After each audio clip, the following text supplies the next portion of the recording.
10 seconds to go.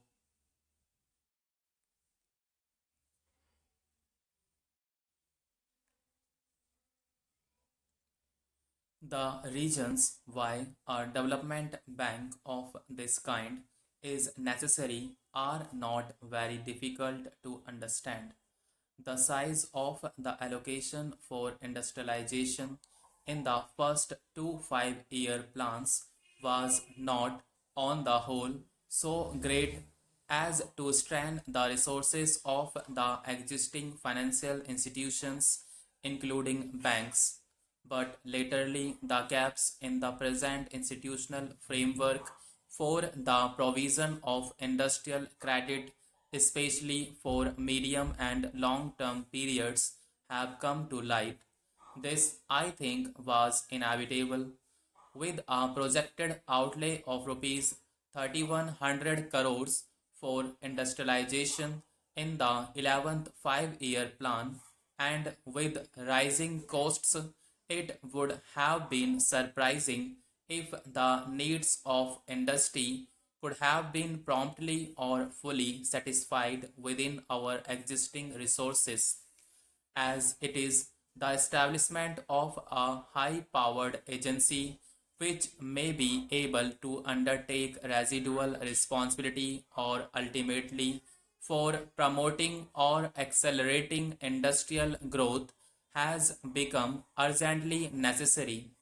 I am not unmindful, sir, while I am saying this of the effort which banks and other industrial finance corporations have been making to adapt themselves to the changes which are being brought about as a result of rapid industrialization. Bank advances this year at the peak of the busy season reached a record level, and nearly 60% of the advances are now granted for industrial purposes. In the case of the State Bank of India, which is our leading commercial bank, the figure I believe is even higher. Three-fourths of the state bank's advances, I understand, are sanctioned to industrial units. Although there has been this notable change in the outlook of the banking system, and although we have been facilitating this change by providing liquidity for refinance to the banks, they will find it increasingly difficult to provide the additional resources.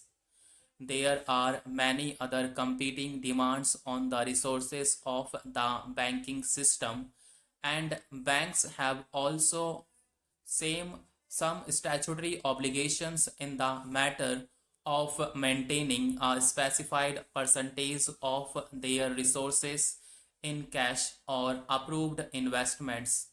In any case, the ability of the commercial banking system to assist industry is dependent in the long run on an increase in deposits.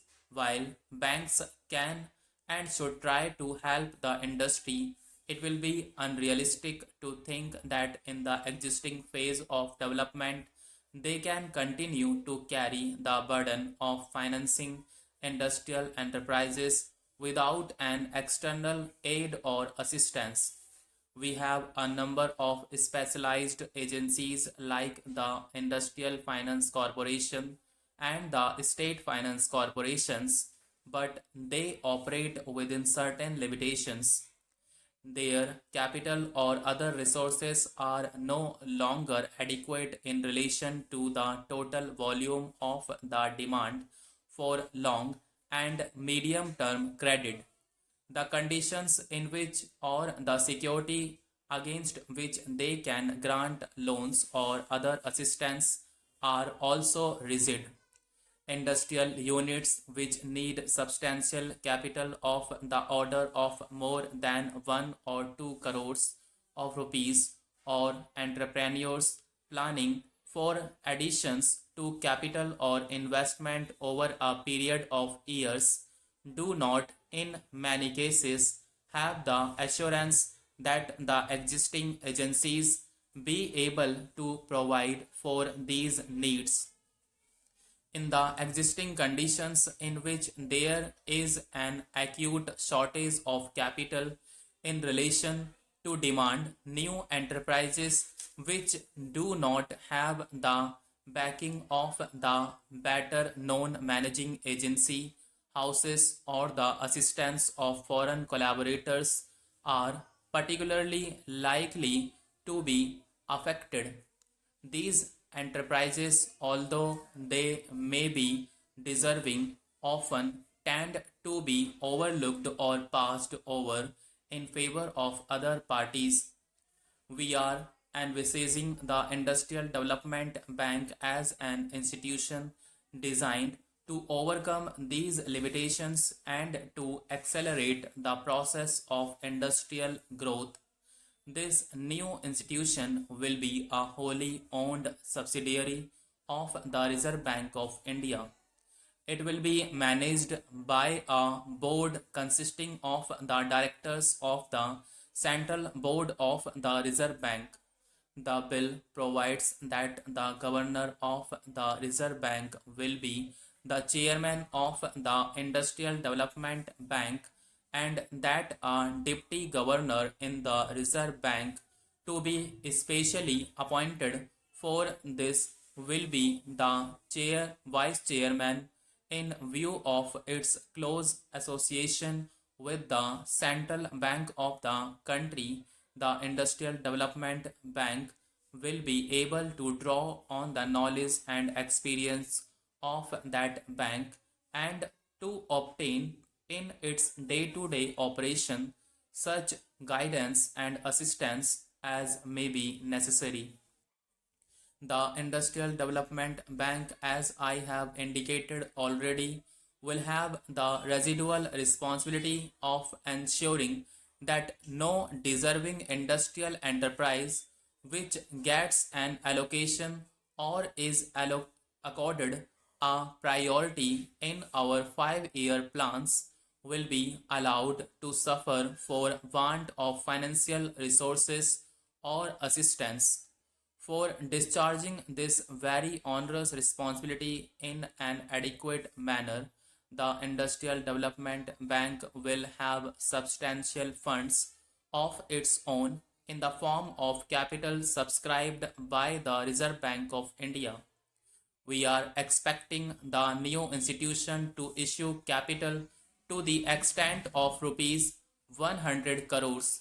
Like all other institutions, the Industrial Development Bank will be able to borrow money from the Reserve Bank. I should like to deal only with some important departments. I shall take first the Defense Department. The allocation to the Defense Department, which in the budget of the last year was rupees 800 crores, has been reduced to about rupees 700 crores.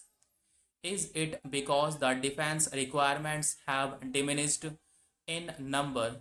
I have come to know that recruitment to the forces has been stopped. At what number has it been stopped? In the present emergency, soon after the incursion of the Chinese, it was hoped that our defense forces would be raised to the number of 2 millions. Has at least 1 million been reached so far? The war with China can never be considered to be a war of limited liability. Modern wars are wars of unlimited liability, and we cannot say that recruitment of 500,000 troops would be just enough to meet the requirements of national defense. For let us remember that there are not two fronts, the Ladakh front and the Arunachal front, that we have to deal with, but there is the Pakistan front also that we have to contend with, and the Pakistan front consists of two fronts, one on the west and one on the east. I should like the defense ministry to consider whether the recruitment so far attained is enough to meet our defense requirements on all these four fronts.